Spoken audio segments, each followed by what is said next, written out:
नैनं छिन्दन्ति शस्त्राणि नैनं दहति पावकः न चैनं क्लेदन्त्यापो न शोष्यति मारुतः।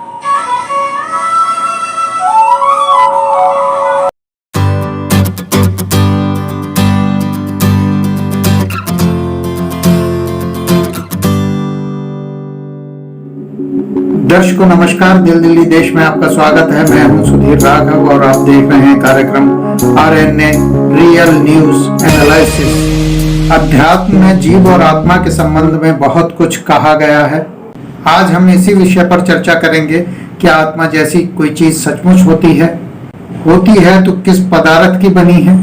उसका जन्म पुनर्जन्म क्या है? इन सब सवालों पर बात करने के लिए आज हमारे साथ मौजूद हैं एक बहुत ही खास मेहमान, लेखक, लाइफ कोच और संस्था टू वे लोटस की मुख्य कार्यकारी अभिषा जैन। अभिषा जी की यह संस्था पुस्तकों के प्रकाशन के साथ साथ जीवन मार्गदर्शिका के कार्य में भी लगी है। आपके पास उन गूढ़ प्रश्नों के कुछ बहुत ही तार्किक जवाब भी हैं जिनका सामना हर व्यक्ति अपने जीवन में कभी ना कभी करता है और वो सोचता है कि मैं कौन हूँ, मैं कहाँ से आया हूँ। इनके बड़े ही तार्किक जवाब उन्होंने खोज निकाले हैं अपनी मेहनत और अध्ययन से। तो आइए मिलते हैं अभिषा जैन जी से। दर्शकों, हम रूबरू हैं अभिषा जैन जी से। अभिषा जी ने आत्मा जैसे गूढ़ विषय पर काफी अध्ययन किया है और उन सब सवालों को टटोला है, उनके जवाब टटोले हैं जिनसे हम परेशान रहते हैं, जिनका सामना हम अपने जीवन में लगातार करते हैं कि मैं कौन हूँ, कहाँ से आया हूँ। तो आज अमीषा जी से इन सवालों के जवाब जानते हैं। तो अमीषा जी, बहुत बहुत स्वागत है आपका दिल दिल्ली देश में। धन्यवाद सुधीर जी। बहुत कम लोग होते हैं जो इस विषय में बात कर पाते हैं।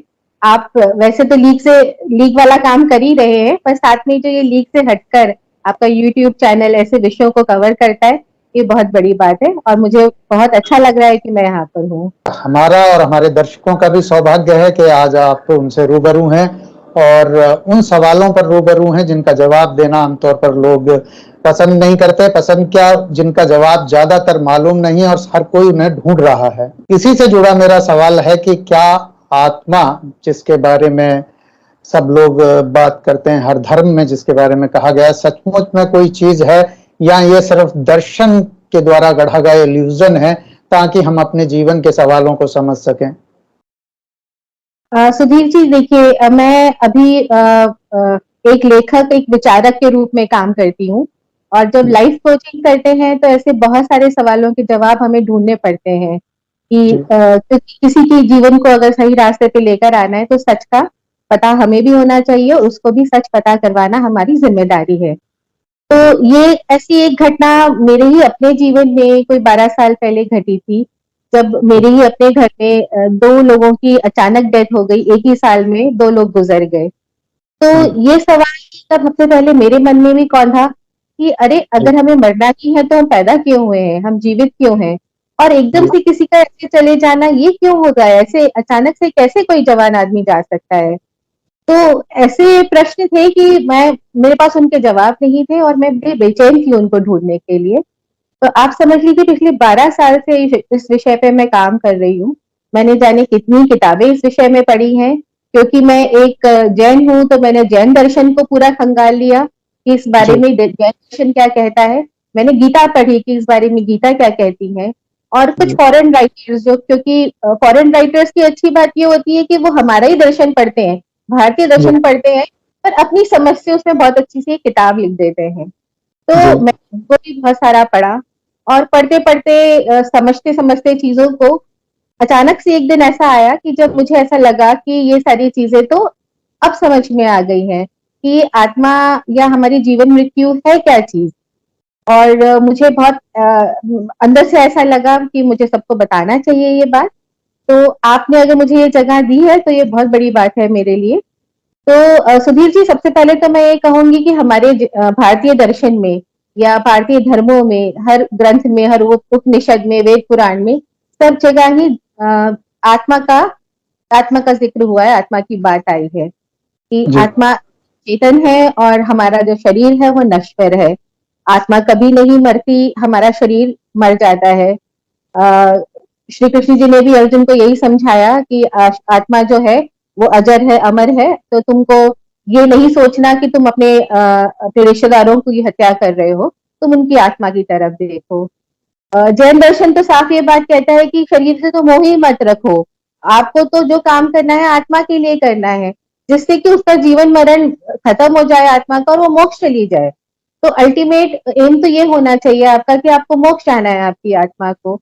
तो अब जब हम इसको आज के जीवन में उतारने की कोशिश करते हैं तो समझ नहीं आता कि ये हमारा शरीर कैसे अलग है, आत्मा कैसे अलग है, वो कैसे मोक्ष जाएगी, शरीर क्यों नहीं मोक्ष जाएगा, ऐसी बड़ी सारी चीजें होती हैं। बट जब अब इस गहराई को मैंने समझा है, जाना है, तो मैं बिल्कुल कह सकती हूँ कि जो आत्मा है वो हमारा चेतन स्वरूप है और वो एग्जिस्ट करता है। अब वो जो एग्जिस्ट करता है वो किस रूप में एग्जिस्ट करता है ये बताना बड़ा जरूरी है, बहुत जानना इस बात को जरूरी है हमारे लिए। तो ये बताइए कि क्या वो चेतन स्वरूप असल में क्या है जिसकी महिमा सब जगह गाई गई है और जो हमें अंदर बेचैन भी करता है कि हमें कुछ जानना है? तो वो स्वरूप क्या चीज है? वो क्या कोई एनर्जी है या कोई और मैटर है? क्या है अंततः जिसे हम आत्मा कह सकते हैं? किस पदार्थ से बनी है? जी जी सुधीर जी, हम जैसे विचारक लोग ना हमेशा यही सोचते हैं कि किसी भी बात की जड़ क्या है, कोई भी जी चीज कहाँ से शुरू हुई है, पहले जी धर्म आया, पहले मानव आया, पहले जी मानव आया या कुछ और आया। ऐसे जी बड़े सारे प्रश्न हैं जो हम सोचते रहते हैं। जी और किसने किसको बनाया या सब अलग अलग बन गए, ऐसी अलग जी अलग चीजें। तो जब हम आजकल ब्रह्मांड की बात करते हैं तो जी ब्रह्मांड तो यूनिवर्स को बताने के लिए एक बिग बैंग थ्योरी बहुत पॉपुलर है कि जी एक एक बैंग से सारा का सारा ब्रह्मांड बना और जितने जी भी ग्रह या ये सारे जो नक्षत्र हैं, चांद सितारे हैं, ये सब उसी से जी मिले। जी जी मेरे विचार में ऐसा आता है कि अब आत्मा के लिए सब लोग बोलते हैं कि ये तो अनादि है, अनंत है, ना इसको कभी कोई बना पाया है ना कोई मिटा पाएगा। पर इसकी भी तो उत्पत्ति कहीं ना कहीं हुई होगी ना। जब हम अपने ब्रह्मांड तक पहुंच गए कि भाई उसकी उत्पत्ति बिग बैंग से हुई है, हम इस बात को मानने को तैयार हैं, तो हमको क्या ये नहीं जानना चाहिए कि आत्मा की उत्पत्ति कहाँ से हुई? अगर हम आत्मा के उसको एग्जिस्टेंस को मानते हैं कि वो है, तो कहीं तो उत्पत्ति उसकी भी होगी, अनादि अनंत तो कुछ भी नहीं है, कहीं ना कहीं तो शुरुआत हुई होगी। तो जब इस बात को बहुत गहन तरीके से सोचा कि ये कहाँ से हुआ होगा, तो आत्मा कहाँ रहती है? आत्मा हमारे अ, अभी जितना हम जानते हैं उसके हिसाब से आत्मा हमारा, हम जिस ग्रह पे रहते हैं उसी ग्रह पे आत्मा का एग्जिस्टेंस हमें पता है। हम यानी कि हम मनुष्य हैं या मनुष्य जैसे और भी जीव जंतु हैं, जीवित हैं, लिविंग बीइंग्स हैं जो रहते हैं। और हम जब हमारे अंदर हम कहते हैं कि एक चेतना है, आत्मा नाम की कोई चीज है, तो उनके अंदर भी है। तो फिर दूर क्यों जाना? अगर हम यहाँ पर रहते हैं तो हमारी आत्मा भी यहीं पे किसी पदार्थ से बनी होगी। अगर हमारा, हम कहते हैं कि भाई ये जो शरीर है नश्वर है, ये पंचतत्व में विलीन हो जाता है, तो वो आत्मा भी तो कहीं ना कहीं यहीं पे विलीन होती होगी, कहीं ना कहीं यहीं रहती होगी, कहीं और तो नहीं जाती होगी। तो जब यहाँ इतनी बातों पे पहुंचते हैं तो निकल के सामने क्या आया? पंचतत्व, हमारे जो पांच मूलभूत तत्व जिसे हम कहते हैं, जिसे हम पृथ्वी, जल, वायु, अग्नि और आकाश के नाम से जानते हैं। हम ये सब जानते हैं, हमारे ग्रंथों में लिखा हुआ है कि इन पंच तत्वों से ही सारी चीजें निर्मित है। ये पंच जी तत्व जो है इनको आदि तत्व भी बोलते हैं, मूल तत्व बोलते हैं, क्योंकि यही है जो हमारे, जिसने हमारी धरती को, धरती पृथ्वी को रहने लायक बनाया है। हम नहीं, ये इसके भी बारे में जानते तो इसमें तो यह है, दर्शन ये कहता है कि इस पंच तत्व से तो मतलब में सारा ब्रह्मांड मतलब इसी पंच स्वरूपों में है। तो हैं इंसान का शरीर भी उसी में है। जो पांच तत्व हैं जिसमें जो मन का कारक है उसको गगन का बताया गया है। जो स्थूल मतलब जो स्थूल शरीर है जो हमें दिखता है, गोचर है, उसे पृथ्वी का कारक बताया गया है। तो जो हमारी जो क्रियाएं चलती हैं अग्नि का कारक है, जैसे जी जठर में है या सब जगह है। तो वो इन पांच स्वरूपों को, पदार्थ के स्वरूपों से बताता है दर्शन। और दर्शन एक बात और कहता है कि एक अद्वैतवाद है और एक द्वैत है। अद्वैत ये कहता है कि भी जो आत्मा है या जो परमात्मा है, जो एनर्जी की, साइंस में कहें तो एनर्जी की जो फर्स्ट जनरेशन है वो जी ईश्वर है, तो वो ही अपना व्यक्त रूप है, सब में वही समाई है। अद्वैतवाद ये कहता है दूसरा कोई नहीं है, वही आत्मा है, वही परमात्मा है, वही एनर्जी वो है। जब लेकिन जो द्वैत है वो उसको डिटेल करती है कि भाई यहां तक वो ईश्वर है और इस रूप में जब वो आकार ले लेती है, या जीवन आकार तो दो तरीके से लिया जा रहा है, एक निर्जीव भी है, एक जीव भी है। जी तो जो सचेत या चेतन एनर्जी है, शायद उसको आत्मा कहा जा रहा होगा, मे बी। मैं बहुत स्पष्ट नहीं हूं, लेकिन जो हमें गीता में मिलता है, असल में जो गीता का जो आत्मा का वर्णन है वो वेदों से लिया गया है। यजुर्वेद में भी वही आता है, नैनन छिदंती शस्त्राणी वाला जो बहुत ही प्रसिद्ध वो है, तो वो यजुर्वेद में भी हूबहू है, आपका ऋग्वेद से भी है, और आपका गीता में भी वही, श्री कृष्ण भी वही कहते हैं। तो भी आत्मा को वो बताते हैं, विवरण, इसका विवरण देते हैं कि आत्मा को ना शस्त्र से काट सकते हैं, ना आग जला सकती है, और अजर अमर। लेकिन जब हम साइंस में एनर्जी की डेफिनेशन पढ़ते हैं तो वो भी यही है, एनर्जी भी अजर अमर। हाँ, तो वो सिर्फ, हाँ, उसमें भी ये कहा जाता है कि ये सिर्फ रूप बदलती है। तो कहीं ना कहीं, हाँ, कहीं ना कहीं दर्शन में, वो जो प्राचीन दर्शन है, जो वैदिक दर्शन है, उसमें विज्ञान ही था वो असल में, पर हमारे पास साधन नहीं थे, हम बता नहीं सकते थे, तो उसको बताने के लिए जो कहानियां गढ़ी गई उनसे बहुत भ्रम फैला है, मुझे ये लगता है, ये मेरी व्यक्तिगत मानता है।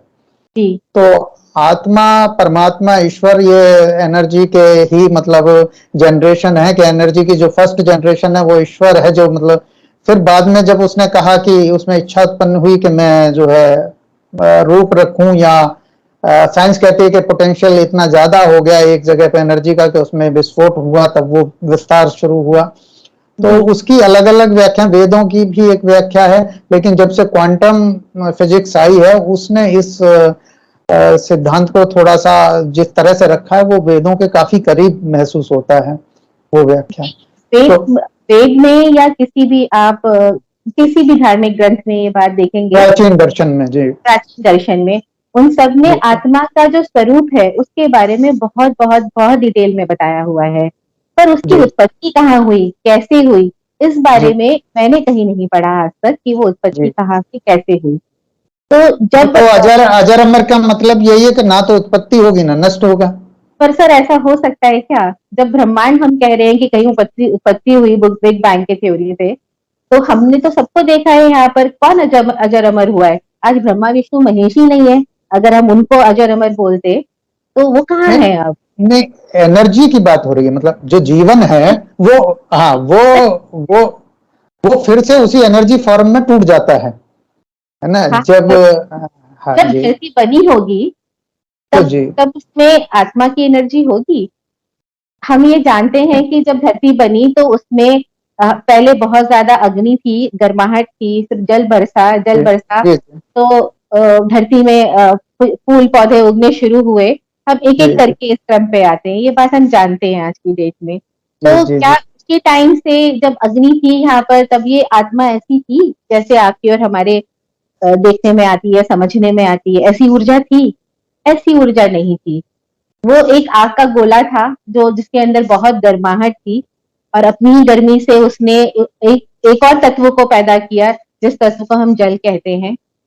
और उसके बाद जो धरती है या वायु है, वायु भी जल के बाद आई वो वायु ना, तो ऐसे तीनों का आना क्रमशः हुआ है।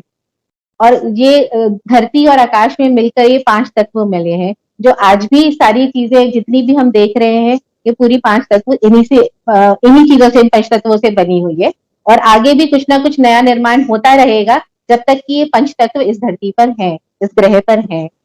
पंच तत्वों को लेकर थोड़ा सा मुझे लगता है कि इसको डिफाइन करने में भी कंफ्यूजन हुआ है।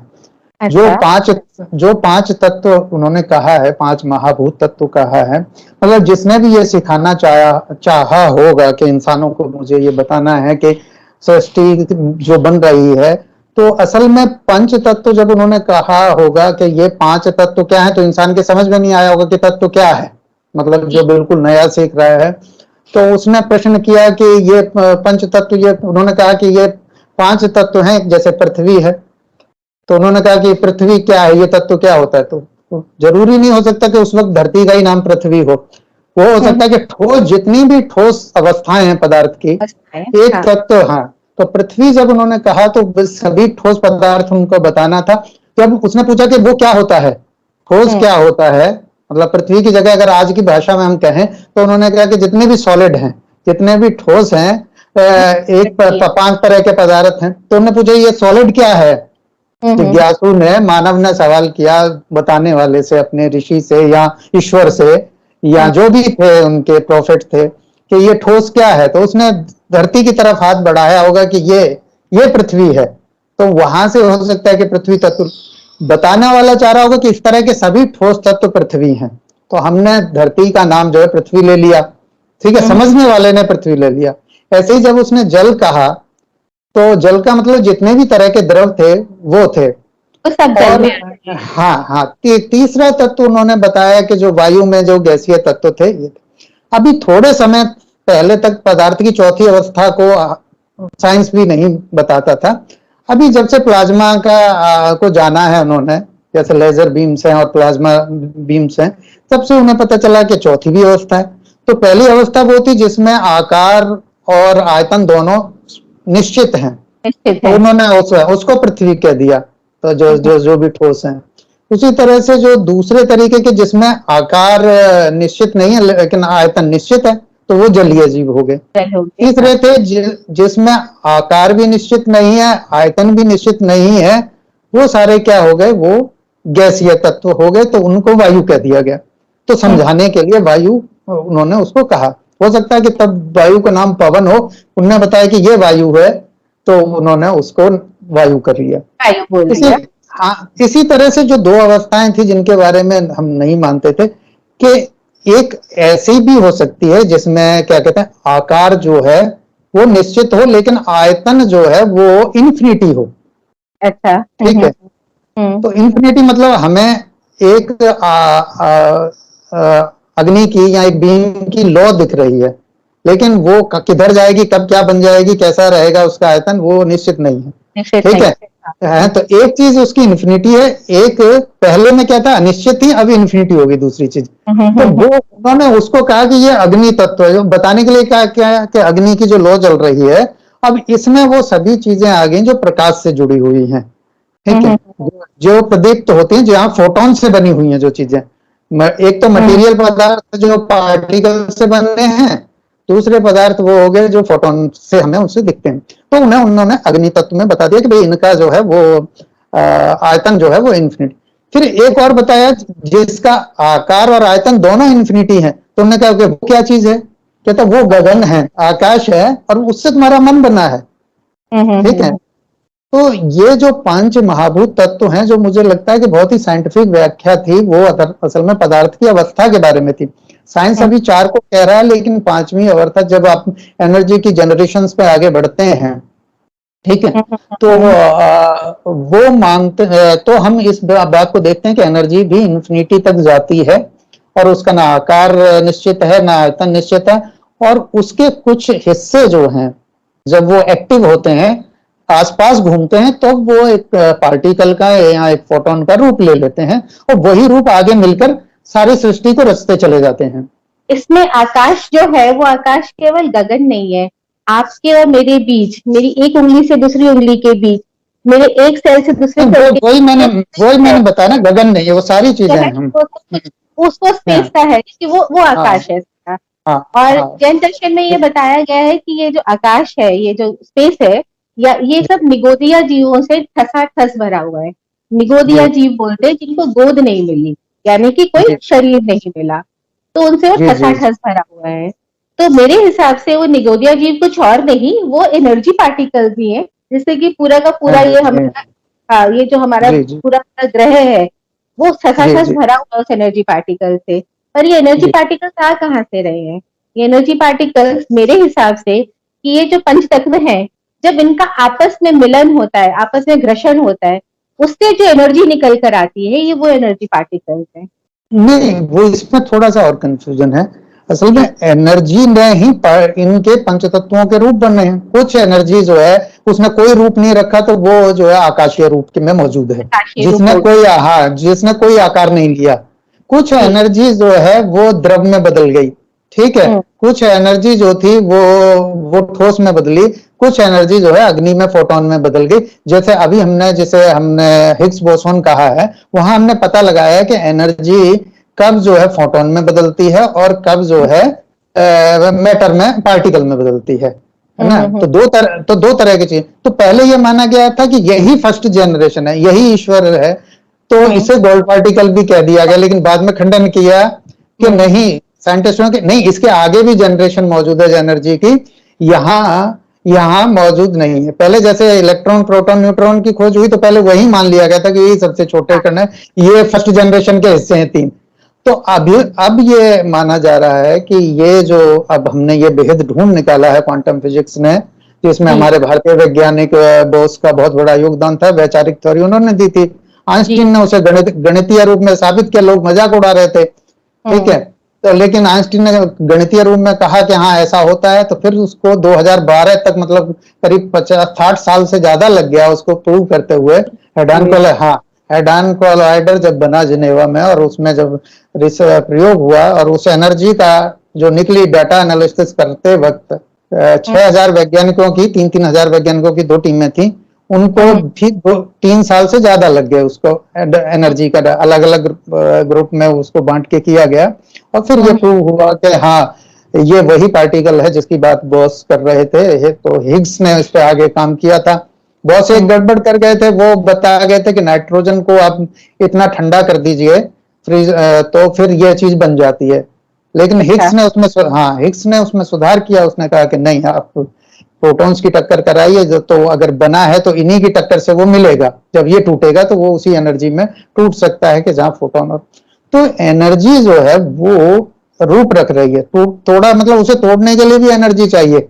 जब एनर्जी ने एक बाउंड बना लिया, तो एनर्जी ही खुद को दिखाने के लिए फोटोन बन रही है, खुद को ही व्यक्त करने के लिए वो मटेरियल बन रही है, पार्टिकल बन रही है। वो पार्टिकल बन के आगे मटेरियल बन रहा है, वो पंचभूत तत्वों में आगे डिवाइड हो रहा है, 5 तरह का बन रहा है। इसमें मतलब मेरा ये मानना है, मैं ऐसा सोच रही थी कि अग्नि की अपनी एनर्जी, एक स्वरूप है अग्नि, एक स्वरूप है वायु, एक स्वरूप है जल, एक और तो स्वरूप है जो स्थावर स्वरूप है पृथ्वी और आकाश है।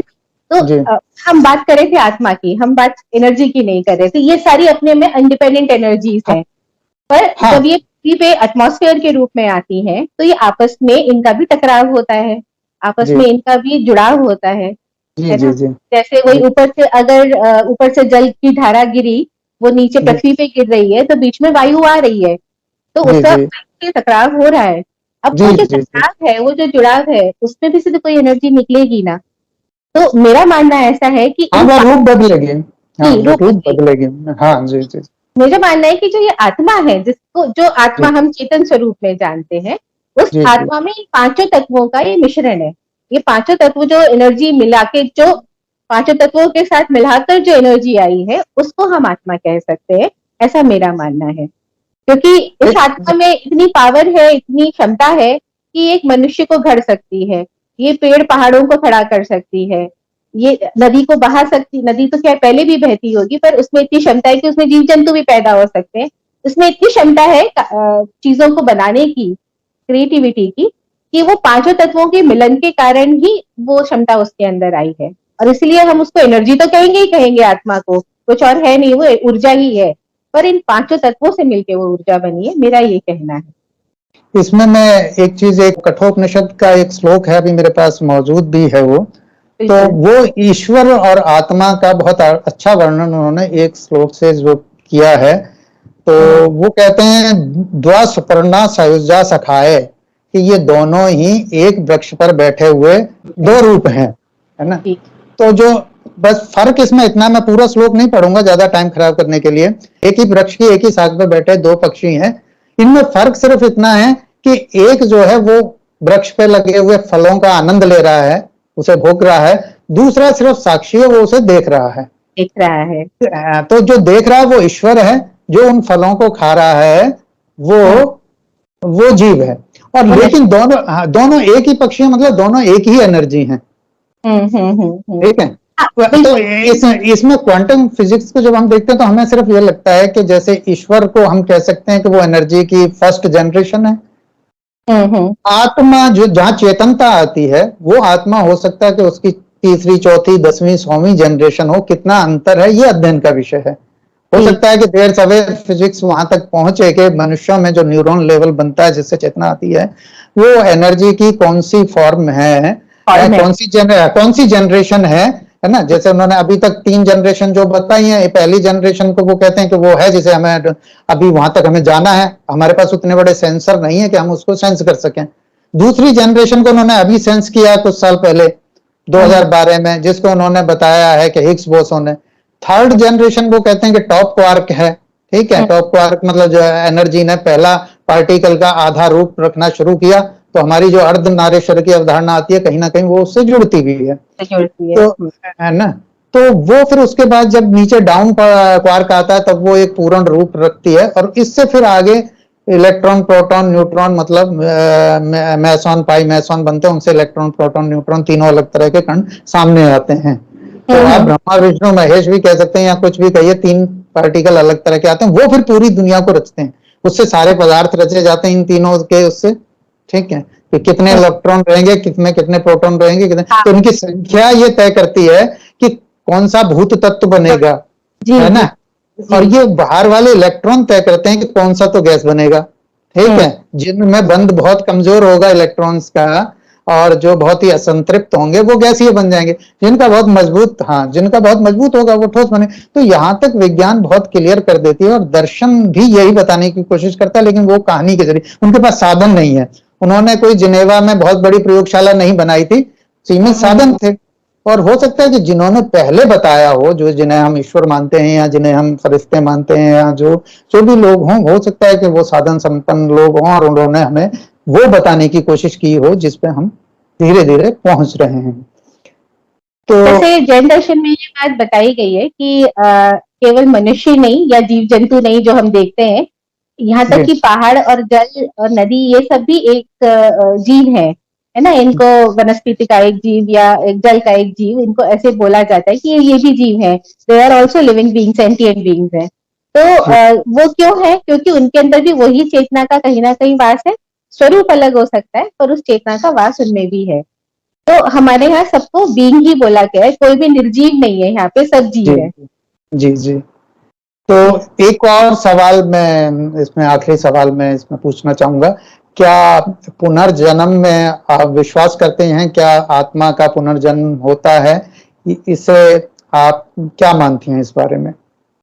जी, आत्मा का पुनर्जन्म बिल्कुल होता ही है, क्योंकि अगर हम उसको ऊर्जा के रूप में बोलें तो वो ऊर्जा शरीर को चलाती है, और वो समय, वो क्षण आता है जब वो ऊर्जा शरीर से निकल जाती है। या वो क्षण कैसे आता है इस बारे में हम दोबारा बात करेंगे कि वो हर एक मनुष्य के लाइफ में वो क्षण कैसे आता है। पर वो वापस के, वो जो निगोदिया स्पेस है जहां पर और कुछ नहीं है ऊर्जा के अलावा, वो वापस वहां जाती है, और उसके बाद उसकी नई यात्रा शुरू हो जाती है।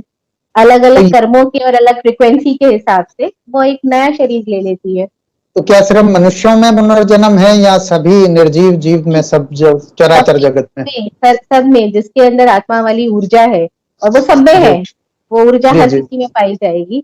तो इसके लिए वो कहीं पे भी जा सकती है। और सभी के होता है कि उनका शरीर जो है वो नश्वर है, कभी ना कभी खत्म हो जाएगा, पर आत्मा रहेगी, ऊर्जा रहेगी वो वाली।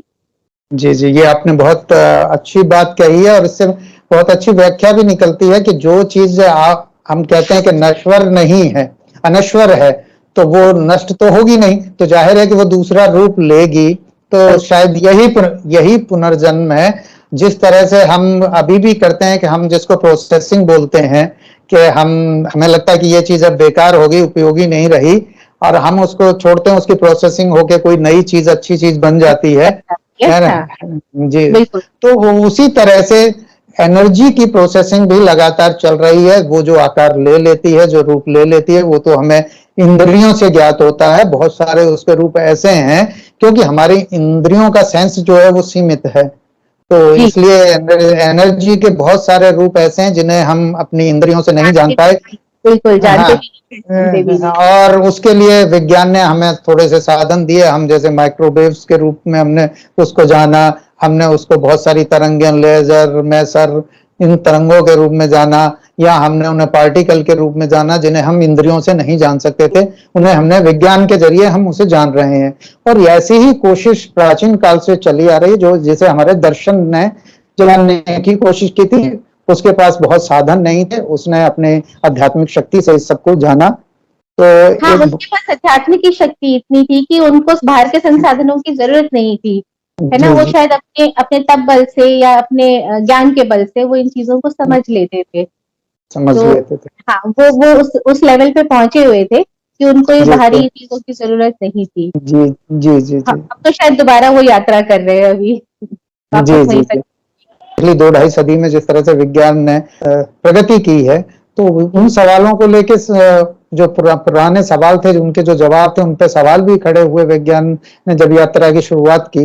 लेकिन अंततः हम देख रहे हैं कि क्वांटम फिजिक्स उसी ओर बढ़ रहा है, जिधर वैदिक या प्राचीन धर्म ग्रंथों का जो दर्शन जो बताता है, वो कोई ना कोई सच्चाई थी, या वो इस प्रकृति के निर्माण की या सृष्टि के निर्माण की जो हकीकत थी, वो कहानी बहुत कुछ वैसी ही होती वैसे जा की रही है। वैसे विज्ञान, जा रही है। हाँ, जी बिल्कुल बिल्कुल। विज्ञान के, जी, उसमें जो बाद में पौराणिक तथ्य जोड़े गए हैं, अगर हम उन्हें निकाल देते हैं तो चीजें जो खासकर ईश्वर, आत्मा, परमात्मा को लेके कही गई हैं और सृष्टि के निर्माण को लेके कही गई हैं, वो एनर्जी के ही रूप में। हमारे ट्रांसलेशन का फर्क है। हम अगर आत्मा का अनुवाद सोल की जगह एनर्जी में कर लेते हैं, ईश्वर का उसकी एनर्जी की फर्स्ट जनरेशन में कर लेते हैं, तो हमें अपने वेद और अच्छे तरीके से, हमारे प्राचीन ग्रंथों की अवधारणा और अच्छे तरीके से, वैज्ञानिक तरीके से समझ में आती है। वो पूरी वैज्ञानिक लगती है।